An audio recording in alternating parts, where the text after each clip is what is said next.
Hello guys, welcome back to our channel Wins World TV. Isa na namang makasaysayang maituturing ang nalalapit na laban ni Marlon Tapalis ng bansang Pilipinas at Naoya Inoue ng bansang Japan. May kasabihan nga dito ang ating kababayan na si Marlon Tapalis, na kahit halimaw ay kung minsan ay binabangungot din, or nightmare. Ayan po ating panoorin ang kanya-kanyang laban kung sino sa kanila ang mas matibay ang kamao, matibay ang pangangatawan, at kung sino sa kanila ang pinakamagaling at pinakamalakas pagdating sa pakikipaglaban. Ang nalalapit nilang undisputed bout ay nanalapit na mangyari bago matapos ang taong kasalukuyan. Makikita natin ang bagsik ng kamao ni Naoya Inoue na kapag tinamaan ka ay tiyak may paglalagyan ka.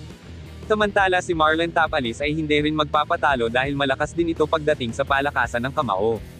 Talagang napakalakas ng liver body punch itong si Naoya Inoue.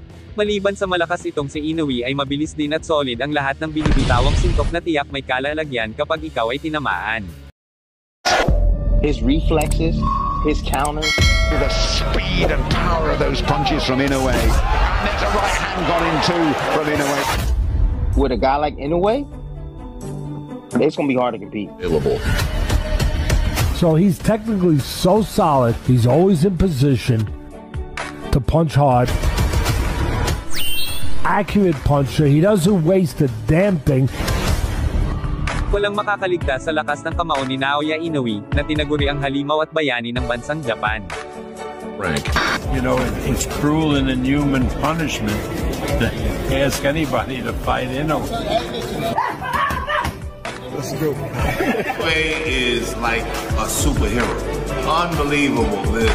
The baddest little man on the planet. The first undisputed bantamweight champion in boxing's four-belt era. Isa na rito si Nonito Donaire sa patunay na isang napakalakas na mandirigma si Naoya Inoue.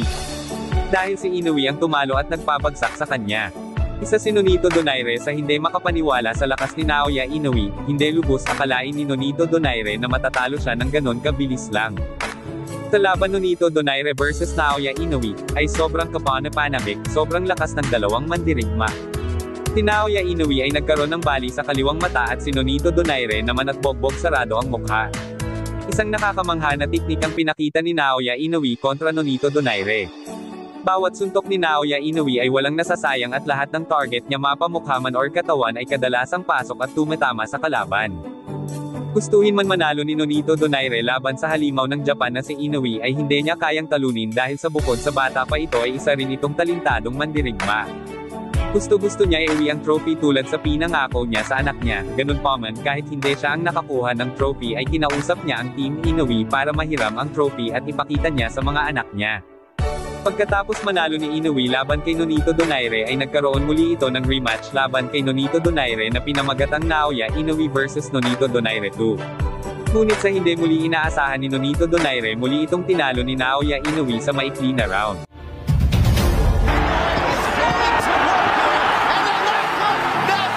I didn't see that punch coming at all. I would probably say that was the hardest punch I've got hit with. Pagkatapos manalo ni Naoya Inoue ito na ang oras ng paglalakbay niya bilang undisputed champion.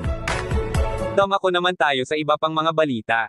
Si Marlon Tapalis ay isang super bantamweight unified champion, sa kabilang dako ay hindi pero niya makuha ang tiwala at respeto ng Filipino boxing fans community.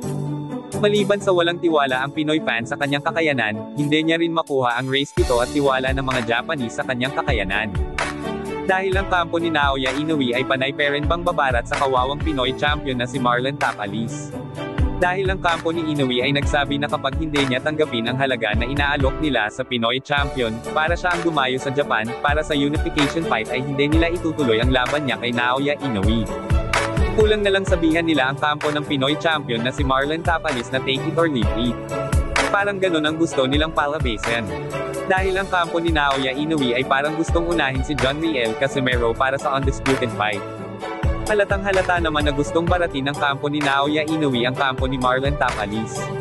At hindi lang yan dahil dagdag pa ng kampo ni Naoya Inoue na kapag hindi pumirma si Tapalis sa kontrate sa laban nila ni Naoya Inoue sa lalong madaling panahon, in short minamadali talaga ng kampo ni Naoya Inoue ang Pinoy boxing champion na pumirma, para masunod ang kanilang plano.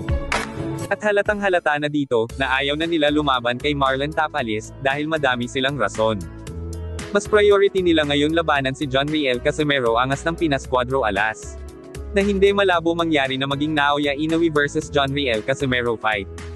Ayon sa aming source, nanakalat na pag-alaman nila na dahil kay Bob Arum kaya binabarat nila si Marlon Tapalis, dahil mas gusto na ni Bob Arum na matuloy na ang laban ni John Riel Casimero kontra Naoya Inoue. Kung sa bagay matanda na si Bob Arum baka hindi na niya makita ang laban ng dalawang mandirigma na si John Riel Casimero ng Pilipinas at Naoya Inoue ng bansang Japan.